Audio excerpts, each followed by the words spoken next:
안녕하십니까. 개인회생을 위한 법원 출신 법무사 남태형입니다. 개인회생을 준비하시는 분들이 제일 먼저 기대하는 것이 바로 법원의 중지명령과 금지명령입니다. 이것은 개인회생을 신청을 하면 채권자들이 더 이상 채무자를 상대로 압류지심이나 소송, 강제집행 등을 하지 못하도록 법원이 잠정적으로 막아주는 조치로서 채무자를 위한 일종의 법적 방패입니다. 원칙적으로는 개인회생 신청서를 접수한 날로부터 3일 이내에 중지 및 금지 명령 여부가 결정됩니다. 그러나 모든 사건에 대해 자동으로 인정되는 건 아니라는 점 꼭 기억하시기 바랍니다. 오늘은 이 명령이 법원에서 기각될 수 있다는 점과 쉽게 받기 위한 방법, 그리고 그에 대한 실제 사례와 판례를 통하여 알기 쉽게 설명드리겠습니다. 이 영상을 꼭 보셔야 할 분들은 개인회생을 준비 중인 분이거나 채권 추심에 시달리시는 분, 특히 중지 및 금지 명령 신청 후 그 결과가 불안한 분들입니다. 개인회생 절차에서 법원이 중지 명령 또는 금지 명령을 기각하는 사유는 단순히 행식적인 요건이 아니라 채무자의 진정성과 절차 남용 여부를 판단하기 위한 실질적 기준에 기반하여 판단합니다. 다음과 같은 경우에는 이 명령이 기각될 수 있는 대표적인 사유이므로 주의하셔야 합니다. 먼저 첫 번째로 인지대 또는 송달료를 미납하는 경우입니다. 법원에 납부하는 절차 비용으로 이러한 비용을 납부하지 않았다면 법원은 중지 및 금지 명령을 내릴 수 없습니다. 비용을 납부 계좌로 이체하지 않거나 법원이 고지한 금액보다 적게 납부한 경우에는 사건이 정상적으로 접수되지 않은 것으로 간주되어 기각됩니다.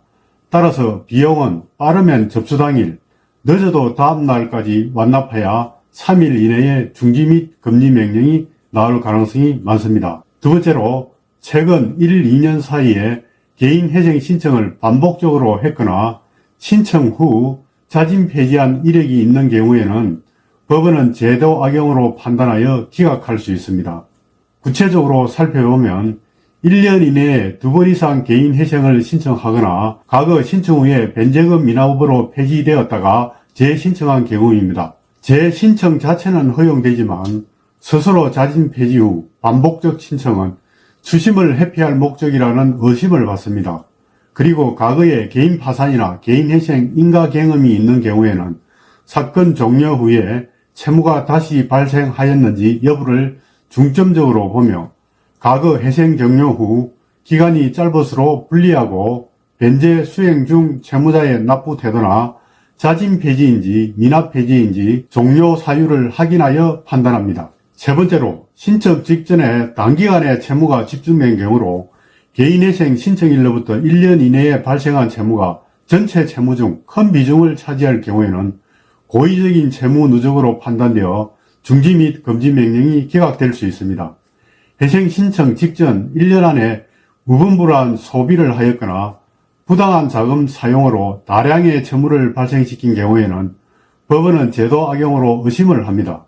구체적으로 카드론, 현금 서비스, 리볼빙 서비스 등을 단기간에 반복하여 사용하거나 고가의 명품을 구입하였거나 불효불급한 소비 지출이 채무 정대의 주된 원인인 경우, 그리고 가족 명의를 도용하여 급여를 수령하였거나 과도한 게임 결제나 주식 투자, 도박 등을 한 경우에는 기각된 적이 있습니다. 다음으로 채무자의 직업, 소득 사항이 불분명하거나 소명 자료가 부실하면 기각될 수 있습니다.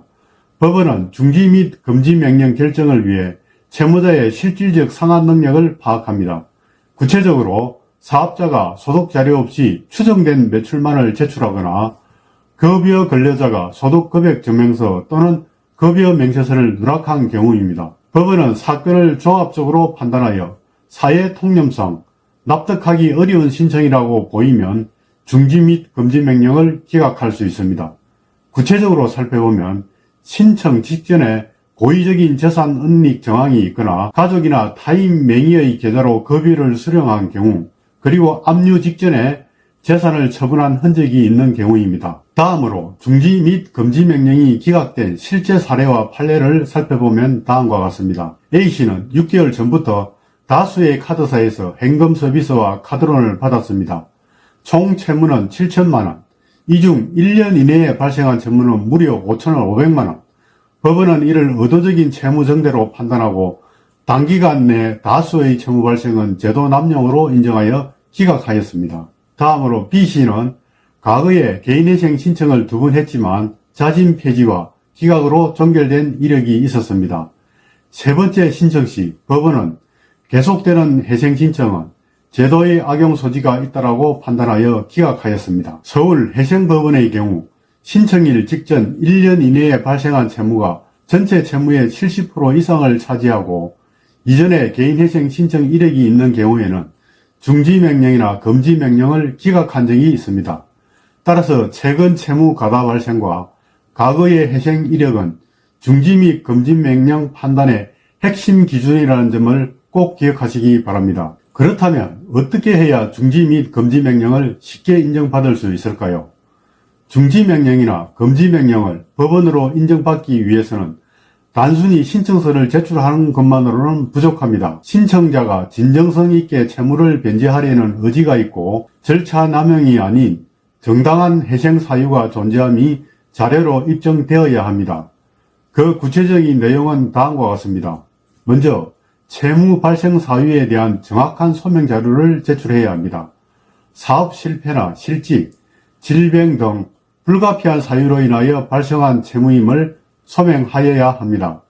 중지 및 금지 명령은 신청 직후 빠르게 결정되므로 충분한 사전 준비 없이 급하게 신청하면 기각될 확률이 높습니다. 다음으로 반복 신청 사유에 대한 정당한 설명이 필요합니다.